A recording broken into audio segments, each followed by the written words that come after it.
Okay, so now we're going to talk about the difference between traditional punches and our fighting or self-defense punches. When we executed our traditional punches, we pulled that one hand back to a side guard. The hands moved at the same pace, but each time this hand pulling to a side guard. When we do our fighting punches, we always want the hands up. So the hands are still going to trade places with each other, but now the hands come up. The other difference is that when I do my traditional punches, remember I wanted my chest to stay straight. When I do my fighting punches, I'm going to reach. So my punch is longer. So watch how I rotate my chest, letting my shoulder travel further forward, which makes my punch longer. Also then my chin is hiding behind my shoulder, so I'm protecting that jawline so I don't get knocked out. Hiding the chin behind the shoulder, the other hand's back at the cheek. So anytime one hand is punching, the other hand is back at home protecting. So now we're going to teach a fighting stance. So unlike my traditional forward stance, where everything is stiff and rigid and forced forward, or my back stance, where I have to keep my posture just so, in my fighting stance, I'm more comfortable, more relaxed. So think about my back stance, and I'm going to just relax it a little bit, moving the weight into the middle.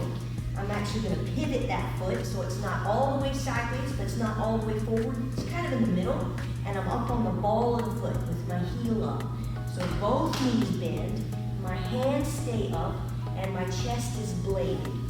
So when I'm in my forward stance, I've got this big hole or target. A forward stance is meant for attacking forward. It is not a defensive stance. My fighting stance, I'm more bladed, so my chest is more this way, so it would be harder for a strike to get in. So again, heel off the mat, both knees bent, guard up, body bladed. So now we're going to work on our fighting punches from the fighting stance. So I step into my fighting stance, my body is bladed, my hands are up. So when I punch with that lead hand, it's going to be a jab. Note the reaching of the shoulder. When I punch with my back hand, my cross or reverse punch, I rotate the chest and the body. The back foot pivots, my hips pivot, my chest pivots, my shoulder reaches as far as it can for a nice long fighting reverse punch. From the side view, we've got jab, cross.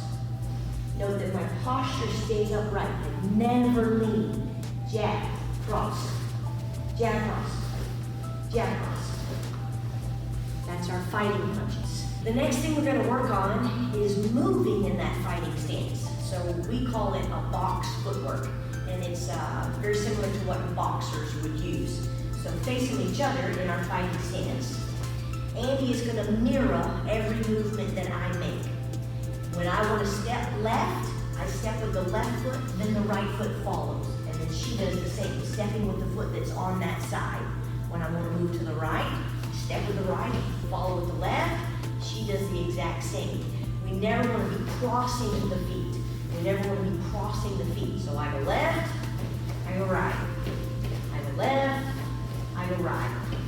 I go back, I go forward. Note when I went backwards, what foot moved first? The back foot. When I move forward, the front foot. So we want to maintain that distance, mirroring with a partner. So now she's going to mirror whatever movement I make and then follow up with her pom-pom.